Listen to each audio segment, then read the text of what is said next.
यह बात है 17 अगस्त की। केंद्र में आवास एवं शहरी मामलों में मंत्री हरदीप सिंह एक ट्वीट करते हैं और ट्वीट में लिखते हैं कि भारत हमेशा से उनका स्वागत करता रहा है, भारत में शरण चाहते हैं। इसी पथ पर चलते हुए एक शानदार निर्णय के तहत सभी रोहिंग्या को जो भारत में बस गए हैं उन्हें बकरवाला के EVS यानी कि इकोनॉमिकली वीकर सेक्शन फ्लैट में शिफ्ट किया जाएगा। दोस्तों आपको बता दें कि बकरवाला दिल्ली में है। आगे लिखते हैं कि उन्हें बेहतर सुविधा, UNHCR ID, दिल्ली पुलिस की सुरक्षा तथा अन्य सुविधाएं भी दी जाएगी। यह लिखने के बाद हरदीप पुरी ने अपने ट्वीट पर प्रधानमंत्री कार्यालय, अमित शाह, नरेंद्र मोदी तथा मौजूदा सभी बड़े नॉट ट्विटर हैंडल्स को टैग किया जो सरकार चला रहे हैं, ये सरकार चलाते हैं। यह ट्वीट होते ही राजनीति का दक्षिण खेमा यानी कि मौजूदा सरकार अपने ही विचारकों एवं कार्यकर्ताओं को निशानों पर आ गई है। दोस्तों लोग बाग गृह मंत्री अमित शाह के उन बयानों को ढूंढने लगे जिनमें वो संसद के भीतर खड़े होकर मेज पीट पीट कर कह रहे थे कि रोहिंग्या देश से बाहर निकाले जाएंगे। आप इस वीडियो खुद देखिए।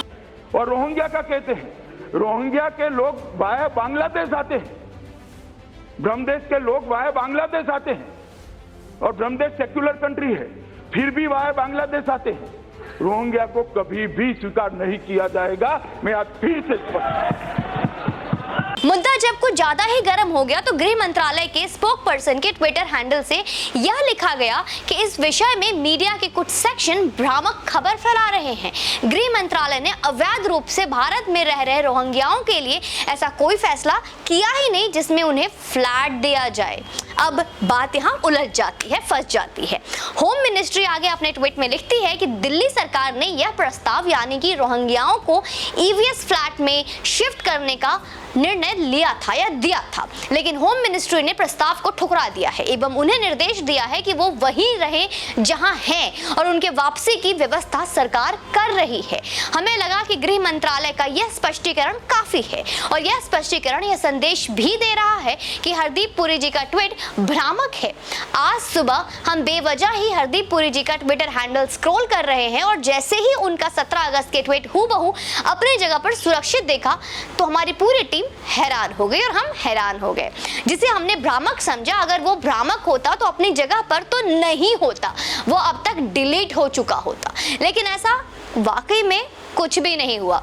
लेकिन सच्चाई हमारे आंखों के सामने थी और हम पर हंस रही थी, हम पर मजाक उड़ा रही थी। हम अब यह तय नहीं कर पा रहे हैं कि झूठ यहाँ कौन कह रहा है और सच कौन बोल रहा है, सच्चाई क्या है और किस बात को हम झुटला सकते हैं।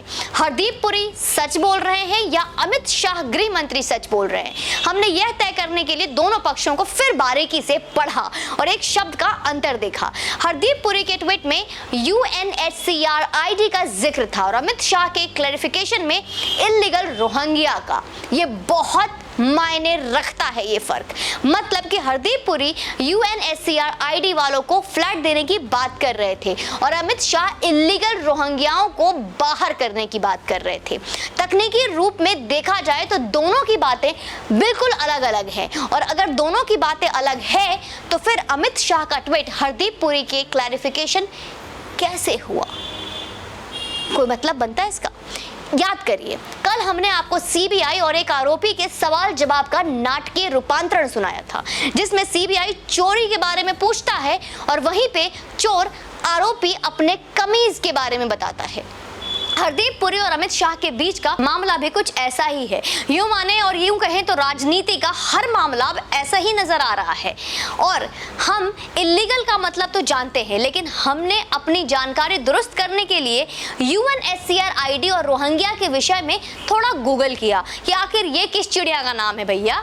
हम जब UNHCR की आधिकारिक वेबसाइट में गए तो हमें वहां जानकारी मिली कि भारत में 46,000 रोहिंग्याओं को यह आईडी मिली हुई है। यानी कि अगर अमित शाह का ट्वीट, हरदीप पुरी के ट्वीट का क्लैरिफिकेशन नहीं है तो 46,000 रोहिंग्याओं को भारत में फ्लैट दिया जा रहा है। हमारे देश में, हमारे देश के नागरिक का अधिकार दिया जा रहा है। वाह मोदी जी वाह, क्या बात है। अब इस देश में रोहिंग्या फ्लैट में रहेंगे। बस वो अगर यह वादा कर दे कि वोट भी भाजपा को ही देंगे, तुम्हारा मानना है कि उनका वोटर आईडी कार्ड भी जुगाड़ लगाकर बनवा ही दिया जाएगा। हजारों खबरें हैं जो आपके रूह में सिहरन पैदा कर देगी कि कैसे पाकिस्तान और बांग्लादेश से भगाए गए हिंदू भारत में बदतर स्थिति में जी रहे हैं। उन्हें ना बिजली मुहैया है और ना ही पानी की कोई दूर दूर तक दिखाई दे रहा है। दिल्ली के आदर्श नगर और मजनू के टिला में उनके रहने जीने की जगह अगर आप देख लें तो आपको उबकाई आ जाएगी कि बेचारे राम को मानने वाले राम के ही देश में ऐसे जी रहे हैं और आप फ्लैट रोहिंग्याओं को दे रहे हैं। वाह मोदी जी वाह। देश में कहीं एक ईंट भी लग रही होती है या कहीं एक अपाहिज को साइकिल भी मिल रही होती है तो श्रेय आपको जाता है मोदी जी। फिर इस हिंदू मान पर हो रहे कुठारघात का सवाल भी तो आपसे ही होगा ना। तो अब बताइए प्रधानमंत्री जी, फ्लैट दे रहे हैं या नहीं दे रहे रोहिंग्याओं को? इन बेचारे हिंदुओं को फ्लैट कब देंगे? वैसे एक बात और बताइए मोदी जी, वो सीएए वाली बात झूठी थी क्या? वैसे हमें तो लगा था कि हमारे सताए हिंदू लोग पाकिस्तान, बांग्लादेश में अब रहने को मजबूर नहीं होंगे।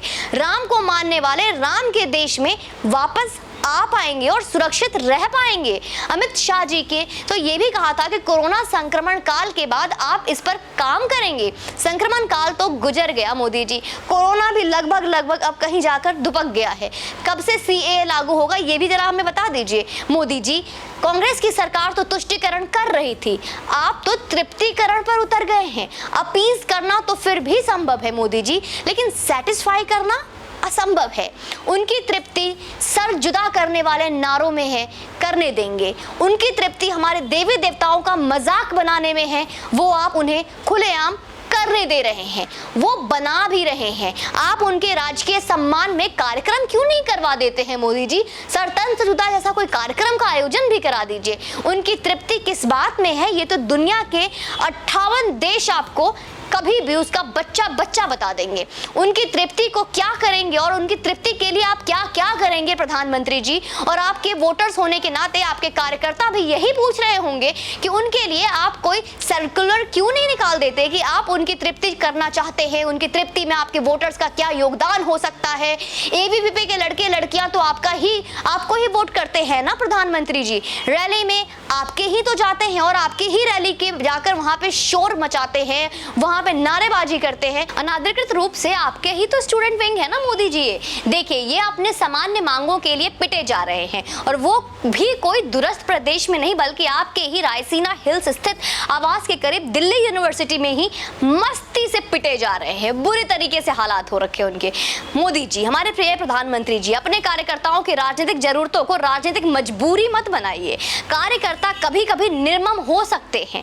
2047 तक देश को उसका स्वर्णिम काल देने का वादा काफी नहीं है, उसका रोड मैप भी दीजिए और अपनी प्रतिबद्धता भी दिखाइए, क्योंकि बीइंग योर वोटर, बीइंग आपके कार्यकर्ता हैं, जितने भी आपके जो दीक्षा शिक्षा में जो आपके लिए प्रदर्शन करते हैं वो सिर्फ और सिर्फ 1% आपकी तरफ देख रहे हैं, एक आस से, एक उम्मीद से।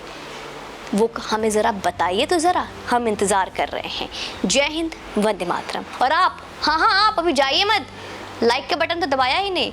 लाइक का बटन दबाना है, सपोर्ट करना है, क्योंकि सनातन परिवार को और बड़ा करना है।